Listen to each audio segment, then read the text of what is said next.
Welcome to Jackson Lewis's podcast, We Get Work. Focused solely on workplace issues everywhere and under any circumstances, it is our job to help employers develop proactive strategies, strong policies, and business-oriented solutions to cultivate a workforce that is engaged, stable, and diverse. Our podcast identifies the issues dominating the workplace and its continuing evolution, and helps answer the question on every employer's mind: how will my business be impacted? Union activity, the NLRB, and labor and employment law generally will see significant changes with a new administration in the White House. President-elect Biden promised as much. While changes may not be immediate, they could be far-reaching and will certainly impact businesses large and small across the country.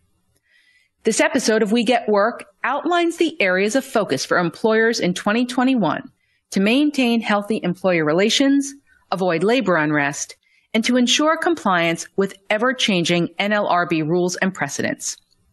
Our hosts today are John Spitz and Rick Vitarelli, principals, respectively, in the Atlanta and Hartford offices of Jackson Lewis, and co-leaders of the firm's labor relations practice group. John partners with clients to design pragmatic strategies that minimize risk and maximize performance. His philosophy is to help clients understand what they can do to achieve their objectives as opposed to what they cannot do. Rick serves as strategic labor counsel for clients looking to reorganize and restructure, buy, sell, and merge business operations, and supports them in developing system-wide labor relations strategies. Rick strives to align clients' culture and business objectives, particularly within heavily unionized industries. John and Rick, the question on everyone's mind today is, will the change in administration significantly impact labor law and labor relations? And if so, how will my business be impacted? Thanks, Alicia. As Alicia noted, I'm John Spitz, co-chair of the Jackson Lewis Labor Relations Practice Group. With me is my co-chair and better half, Rick Vitarelli. So Alicia asks, Rick, does the change in administration really matter? And if so, how quickly will change come? And to me, the answer to those questions are yes, the change really matters, and change will come immediately, and in fact, it has already come. So I would start just to see the harbinger of things to come. On his very first day in office, President Biden asked that the current general counsel of the National Labor Relations Board, Peter Robb, resign from his position. That is virtually unprecedented, and perhaps not surprisingly, Mr. Robb declined, at which point he was summarily terminated by President Biden. And so President Biden has since nominated Jennifer Abruzzo, CWA special counsel, to be the next general counsel of the board, and she's going to be different. Peter Robb has been described by the president of Ms. Abruzzo's union, the Communication Workers of America, as, quote, a union buster. In contrast, AFL-CIO President Richard Trumka issued a press release touting Ms. Abruzzo, her qualifications when she was nominated by President Biden. And the press release issued by Mr. Trumka was entitled, NLRB General Counsel Nominee is Lifelong Protector of Working People. So it's definitely going to be a change. And, you know, the reason why the general counsel matters is he or she determines what cases to prosecute and the theories under which to prosecute cases. And so if the labor board is going to change law, somebody's got to put a case in front of it and ask the board to change the law. And so the prosecutor determines the theory of the case. We expect that Ms. Abruzzo would bring some novel cases, that she would attempt to change some of the current precedent to make it more union and employee friendly. And for sure, that's coming down the pike. And of course, it doesn't just take a general counsel to change the law. The board itself would have to change its own precedent. What do you see coming in terms of the composition of the board and how that will matter, Rick? Well, as we stand presently, a couple things have already happened with the board. So just as the president ultimately removed the general counsel of the board, and then the general counsel's number 2 was also appointed and removed, The president has also taken action with the board. So the president has designated that or appointed Lauren McFerrin, who is a former union attorney, to be the board chair. So knocked out the existing board chair, John Ring, who was a former partner at a management side law firm. So you can see right away that not only at the GC level do you have somebody who was essentially a union lawyer, now you have one on the board who is sitting there as the chairman, despite the fact that the Democratic appointees are not the majority. So you have that starting right out of the gate. So if you think about things that a board chair can do and use discretion, whatever that might be, now the sort of a labor appointee is on the board making those decisions, just like the general counsel is deciding what gets prosecuted. So when you think about it, we know where this is going to go. The actual board itself is not going to turn over to be majority Democratic appointees until sometime in the fall. We think it would probably happen as soon as August. And that will also be significant because not only will you have a prosecutor and a chair, you'll have a majority to make decisions in contested cases. So we're right back to where we were in 2009, let's say, where you will have the Democrats fully entrenched in the board making decisions that are going to influence how the law develops over the next several years. And so that's going to be a big deal. I think we are going to see significant changes under a newly constituted board. And I think for most employers, the majority of whom are non-union, the most significant rule is going to be changes to the election rules. So under the Obama board, the board engaged in rulemaking and implemented what was called the quickie or expedited election rule. And the most significant change in that rule was that it shortened the typical NLRB election timeline from 42 days to roughly 23 days. And it also deferred a lot of issues that employers litigate prior to elections, such as the composition of who would be eligible to vote, supervisory status, and other key issues. The quickie election rule deferred a lot of those issues until after the vote. And that created a lot of uncertainty for employers. Employers now wouldn't necessarily know who was a supervisor who could be enlisted to communicate with employees. An employer wouldn't necessarily know exactly what the composition of the voting unit would be. Instead, many employees would vote subject to challenge. And a lot of this was changed under the Trump board, which rolled back the quickie election rule with its own rulemaking. And most significantly, it changed the timeline from having the hearing as to who would be eligible to vote from 8 calendar days to 14 business days, effectively pushing back the timeline by 13 days, right? Because 14 business days is effectively 21 calendar days. So the added days have resulted in elections being held in roughly 40 days as opposed to 23 days. And that's critical for employers because, particularly an employer who's hit with a petition and doesn't know that a union is talking to its employees, 23 days is not a lot of time to train your supervisors to communicate with your employees, to provide them information that will help you educate employees on why a union may not be a good idea. And so by pushing the timeline back by roughly 17 days total, employers have a much better opportunity to educate employees and are much more likely to prevail in NLRB elections. And also the litigation timeline has changed, allowing employers to prepare for elections, and also less issues would be deferred until after elections, giving employers more certainty. And for employers, certainty is always a good thing when they're facing an NLRB election. They want to be able to educate employees with a specific timeline. They want to know who's voting. They want to know who's eligible, who may lawfully communicate on the employer's behalf. So that was the rollback under the Trump board. We would expect that under a Biden board that we are going to return through more rulemaking, most likely, to a timeline and a election process that more closely resembles what we saw under the so-called quickie election rules. Rick, the election rules were one of the highest profile changes under the Obama board, and of course that was reassessed by the Trump board. I think the other one that was really high profile was protected concerted activity, both in terms of how the board looked at employer policies that could chill protected concerted activity, or how employers treated employees who were engaged in protected concerted activity. Why don't you talk a little bit about that and tell us where you see that precedent going? Well, protected concerted activity is protected by Section 7 of the Act, right? So this is the part of the law that applies to all employers, all private employers covered by the NLRA. It is the heart and soul of the NLRA. It allows employees to engage in protected and concerted activities, to band together, to organize and form unions, or to just band together with respect to addressing terms and conditions of employment with an employer. And this is the part of the Act that gives people the right to, tell their employer what's up, ask them to change things or tell them that they should change things, and express outrage in the workplace. It's no surprise that under the Trump administration and the appointees on the Trump board who were more conservative, what was to be tolerated in the workplace was shortened or trimmed so that there would be less tolerance for behaviors that went into more aggressive behavior, bullying.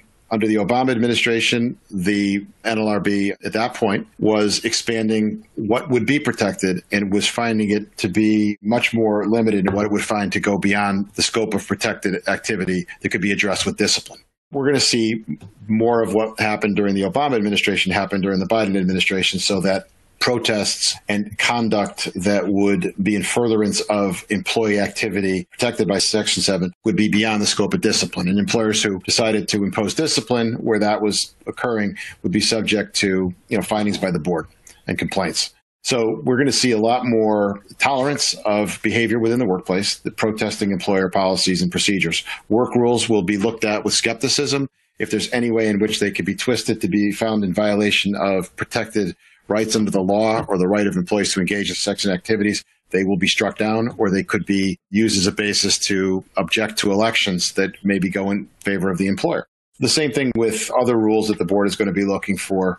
The board will try to increase the ability of employees in unions as well to engage in activities to support unionization or just protected concerted activity. The board is going to limit certain situations in which an employer can keep workplace investigations confidential or prevent them from turning over information and investigations to a union representative. They're going to try to make the employer have to disclose that information earlier and more often. Some things the board is also going to do, they're going to try to increase who can be an employee for purposes of the law. They're going to limit what a supervisor is. They're going to allow student workers to have rights as employees, where that has been sort of minimized under the Trump administration. They're going to increase access to private property, access to computer systems, where under the Trump administration, the board had worked diligently to try to limit the use of those, either physical or virtual premises, so that the employer can really meter who is able to have access to employees through those means. So you're going to see a lot more of that stuff. And I think, John, we've seen this several times in our careers. Every time we get a change in administration, we see these types of changes. Rick, you're such a cynic. It's unfortunate to us as labor law practitioners, but I mean, that's the reality. Is unlike the courts interpret the laws as enacted by Congress or the state legislature, and they're constrained by that, and they don't flip-flop on precedent. They interpret the law, and you get some consistency.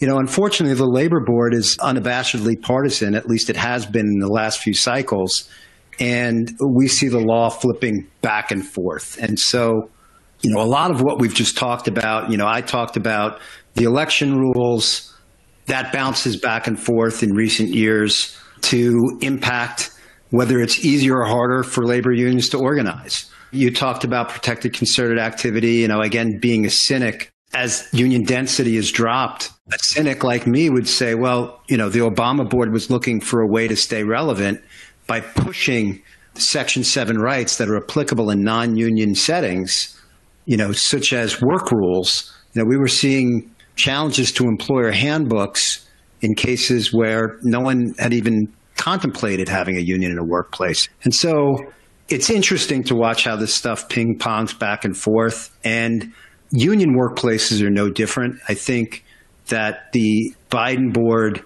will try to roll back areas where employers tend to exercise discretion despite having a union relationship. For example, in the Raytheon network-centric systems case, the Trump board looked at an employer's past practice of changing its health insurance. I believe it was health insurance, but it was a benefit. And the employer from year to year made discretionary changes to its benefits.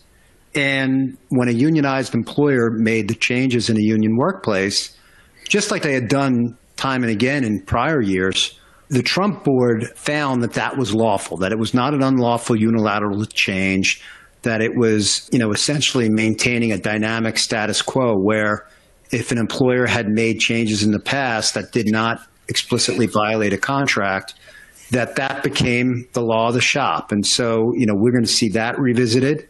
The Trump board also issued a very significant case in NV Transportation in which the board found that if an employer made a change that was arguably within the scope of the collective bargaining agreement, for example, the bargaining agreement speaks to scheduling, and the employer unilaterally changed the schedule, the union filed an unfair labor practice charge. The Trump board essentially said, we're going to defer that to arbitration, right? The board's role is not to interpret the contract. The board's role is simply to determine whether an employer is violating the act. And so we think that'll get rolled back. And then another example of that is the Total Security Management case, which was issued under the Obama board and then rolled back by the Trump board. But, in Total Security Management, the Obama board said that when an employer is first organized and does not yet have a first contract, that it had to bargain with its union before disciplining or terminating employees in circumstances where it wasn't purely by rote. For example, purely by rote would be a no-fault attendance policy. But if an employer was interpreting conduct and interpreting its own rules, or even applying kind of its own what is and what is not appropriate in the workplace type of discretion, the Obama board said that the newly organized employer has to bargain with its union before exercising that kind of disciplinary or termination discretion. That was rolled back under Trump. I think we're going to see it again under a Biden board.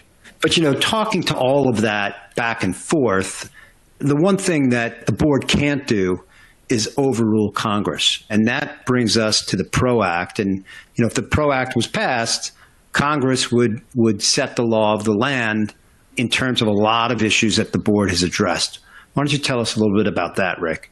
Yeah, look, John, if we characterize everything we've talked about up until now, the points that we talked about PCA was the board is trying to expand the rights of individuals to engage in activities under Section 7. It's being very solicitous of that type of behavior. What you just talked about on the union side was the board is giving the unions more of a seat at the table on decisions that are being made and on requiring employers to be much more solicitous of their involvement. And it gives the NLRB a little bit more of a role. For example, in the contract coverage standard, it would take away from the board the ability to review cases. The board puts itself back into the mix. So the board wants more authority, wants unions to have more of a seat at the table. The PRO Act does basically those things as well. As we kind of look at what the objectives were, the PRO Act would change the joint employer analysis back to one that would bring in more employers as putative joint employers into sort of a singular joint employer status. So if you have a company with a staffing firm, for example, the standards that are under the PRO Act, if it ever gets passed, would make it easier for two employers to be considered a joint employer if they both work together in a workplace and they have employees performing similar functions. In the case of staffing agencies, subcontractors, these situations would be clearly joint employment situations where the Trump board made it more difficult to find a joint employment relationship. The independent contractor test would also be softened. It would be much more likely for individuals to be found to be employees versus independent contractors under the PRO Act. Supervisors, the definition of supervisors would be limited. There would be more of a tendency for the board to find under this act that supervisors were employees. The burden would be on the employer to try to show that not only were people that they were claiming are supervisors carrying out those functions, but were carrying out those functions for the majority of time.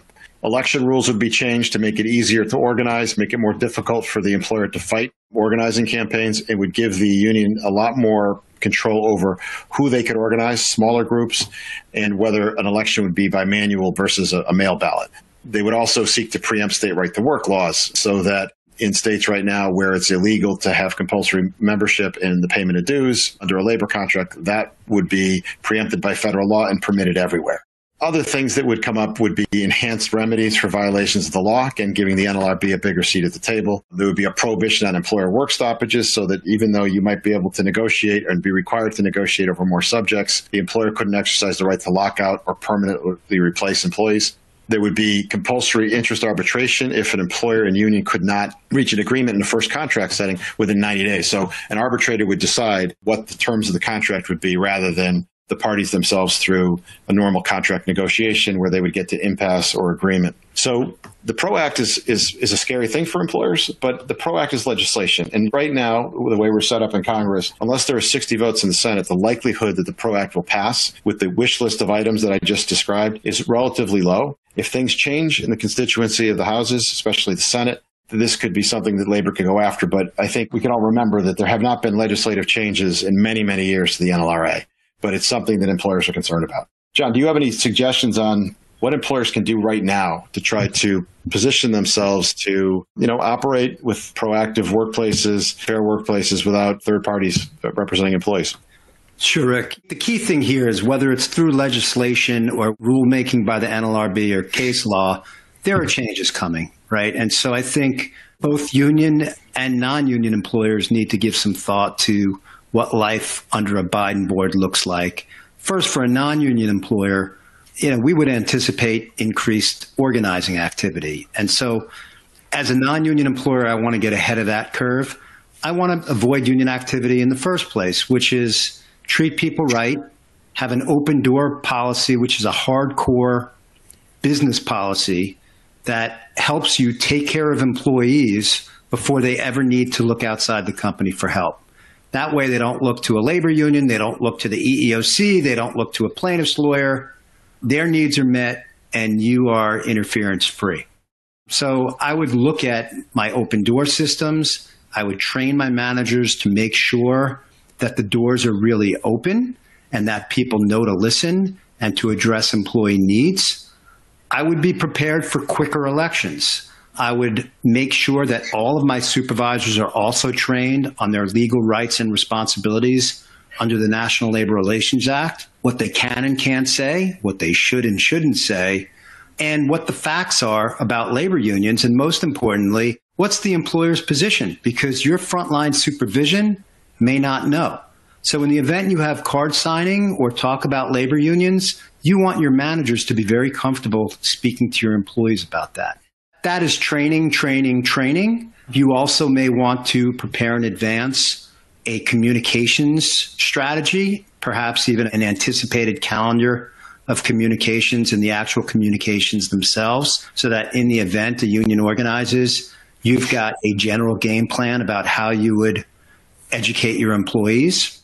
Related to the PCA issues that you talked about, Rick, it would be helpful for employers to review their handbooks and policies now and anticipate what might change and what might be called to question under a Biden board, because the last thing you want to do is be put on the defensive by having unfair labor practice charges filed against you during an organizing drive or, frankly, at any time. You should also assess your independent contractor and joint employer issues to make sure you know who is and who is not an independent contractor or joint employer, and that's not just an NLRB issue, but that's a who do you pay taxes on issue. It's a, do other fair employment practices laws apply to those individuals, et cetera. And then if on the union side, realize that some of the cases that give you discretion are going to be rolled back. So you really need some very strong management rights language. If you think you need discretion under your contract for certain things, you need to put that in the contract. You can't rely upon these cases addressing past practice or broadly interpreting management rights. I think those will be under a microscope under the Biden board. So those are a few things that I think employers should be thinking about. Rick, what are your thoughts? I agree with everything you said, John. I think employers right now need to be prepared in the union sector for bargaining the way you described it. I think that employers need to understand their workplaces, keep the lines of communications open, the fundamentals. And if employers want to prepare for how to look at their employee policies, just go back to the old Leif Solomon memos of about 9-10 years ago that talked about what were lawful and unlawful policies under the Act. I think that would serve folks well. So I have nothing more to add than that, John. It's been a great time. And by the way, for those listeners who don't keep copies of those Leif Solomon memos by their nightside table, as Rick and I, of course, do, they're available on the board website at nlrb.gov. But anyway, thanks for listening. Rick it was even more of a pleasure for me to spend some time with you than it was for you to spend some time with me, I'm sure. But we had a great time, and we're always available if there are questions. And thanks for joining us today. Take care, everybody. Thank you for joining us on We Get Work. Please tune in to our next program, where we will continue to tell you not only what's legal, but what is effective. We Get Work is available to stream and subscribe on Apple Podcasts, Google Podcasts, Lisbon, Pandora, SoundCloud, Spotify, Stitcher, and YouTube. For more information on today's topic, our presenters, and other Jackson Lewis resources, visit jacksonlewis.com. As a reminder, this material is provided for informational purposes only. It is not intended to constitute legal advice, nor does it create a client-lawyer relationship between Jackson Lewis and any recipient.